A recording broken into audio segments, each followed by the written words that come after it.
तामुलपुर जिल्ला दुलाराय बर' फरायसा आफादनि बानजायनायाव रंजालि बैसागु फालिदों। धारकुसि दख'रा एबसुनि उदां गेलेग्रा फोथाराव देग्लायबो खुंगा ब्रैथि रंजालि बैसागु फोरबोखौ गाजा गोमजायै फालियो। फालिथायाव एबसुनि आफादगिरि खोरोमदाव औवारी, राज्य सभानि एमपि प्रमद बर'जों लोगोसेनो तामुलपुर ओनसोलनि समाज सिबियारि आफाद गौथुमनि दैदेनगिरि बिबानगिरि बिथांमोनाबो नुजाथियो।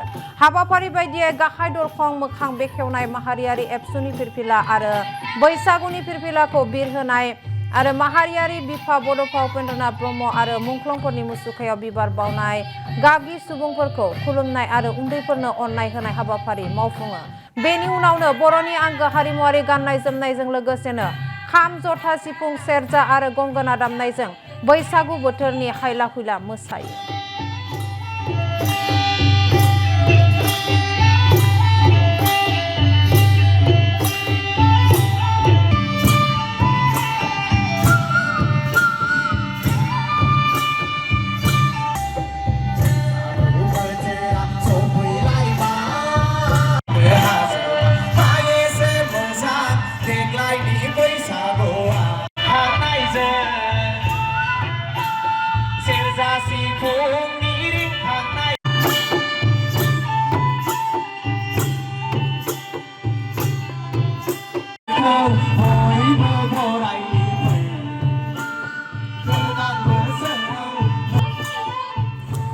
नंगौ दिनै तामुलपुर जिल्ला दुलाराय बर' फरायसा आफाद लोगोसेनो दारकुसि सामलायनाय बिबुंथि लाखिनायखौबो जों हानायसिम जोङो होनो नाजागोन। रंजालि बैसागु आरो दारकुसि दख'रा एबसुनि 17थि रंजालि बैसागु फोरबोखौ जों जयै दारकुसि दख'रा एबसुनिनो गेवलां फोथाराव जोङो सानसेनि मेहेरगोनां हाबाफारिजों जोङो दिनै खुंफुंदों आरो दिनैनि बे मेहेरगोनां हाबाफारियाव गिबियै जोंनि दुलाराय बर' फरायसा आफादनि गौथुमारि फिरफिला बिरहोनाय, लोगोसेनो हारिमुनि फिरफिला बिरहोनाय, बड'फानि मुसुखायाव बिबार बावनाय आरो मुंख्लंफोरनिसिम बिबार बावनाय आरो बिनि उनाव गेदेरनिसिम सिबिनाय, खुलुमनाय आरो उन्दैनो बोर साबस्रिनाय बे हाबाफारिखौ जों लादों। बेनि उनाव जोंनि हांख्रायनाय जि बैसागु हान्जा बिथांमोननि मोसानाय दिन्थिफुंनाय आरो बेनि उनाव जोंहा खौसे गेवलां मोसानाय दङ। बेनि उनाव जयैनो जोङो रायजो राजा, जोंनि इन्टेलेक्सुयेल आरो फोरोंगुरु